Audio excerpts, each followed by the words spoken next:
Maintenant, on va s'intéresser aux pilotes, car ce sont eux, bien sûr, qui sont au volant de ces nouvelles LMP1 avec une motorisation hybride, des pneus moins larges, l'obligation de maîtriser la consommation de carburant. C'est un véritable défi. Alors, que changent précisément ces nouvelles règles pour les pilotes? 30%, c'est vraiment un gros gain qu'il nous faut réaliser.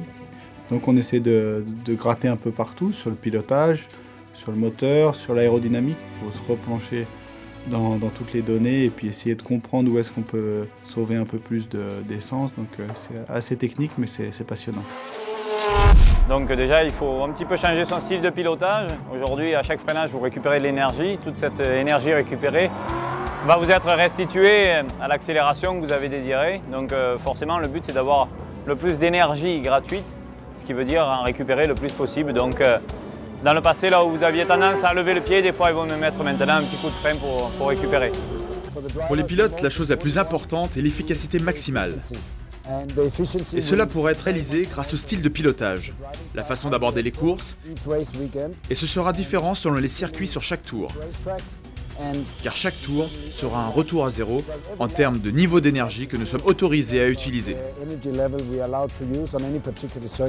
Ce sera donc un vrai défi. Nous serons plus occupés que jamais derrière le volant, car nous devrons toujours nous défaire du même trafic. Et les temps autour ne seront pas vraiment éloignés de ce que nous faisions précédemment, malgré tous ces changements de réglementation.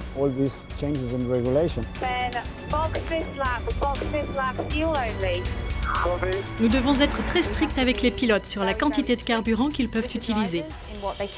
C'est valable pour les qualifications et la course, ce qui n'est pas le cas pour les séances d'essai. Évidemment, c'est dans notre intérêt de nous assurer que les pilotes s'entraînent afin qu'ils soient conscients de ce qu'ils doivent faire.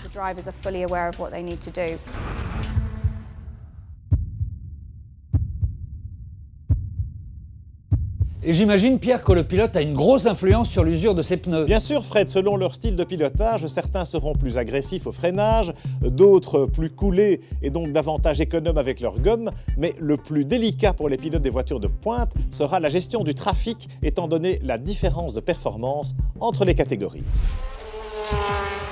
Deuxième aux 24 heures, hein, quand même. Hein. Wow. Piloter une voiture équipée d'un moteur hybride, c'est différent du pilotage d'une voiture, on va dire, classique? Oui, alors clairement, c'est une autre manière de piloter. Il y aura plein de petites techniques qui vont nous permettre d'économiser un petit peu d'essence et surtout, par exemple, dans le trafic. Admettons qu'on arrive derrière une voiture de GT, on va peut-être réfléchir à deux fois, se dire « Ok, je ne peux pas le dépasser avant le virage, donc je vais essayer d'économiser simplement de l'essence. » Et toutes ces techniques-là, il faut les entraîner maintenant avant les premières courses. Timo, vous avez l'expérience aussi de courir sur des voitures GT. Est-ce que c'est un avantage quand vous vous retrouvez au volant d'une LMP1, notamment au niveau du trafic?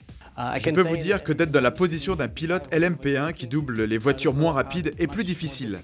Car ce n'est pas évident de juger la distance afin de perdre le moins de temps possible tout en étant rapide, sûr et de ne pas prendre trop de risques. Ce sera un gros défi cette année puisque Le Mans constitue toujours une course importante pour tous les concurrents. Une bonne nouvelle aussi pour les pilotes, avec la nouvelle réglementation, la sécurité des voitures va encore s'améliorer. Et ça, on en parle dans notre prochain numéro.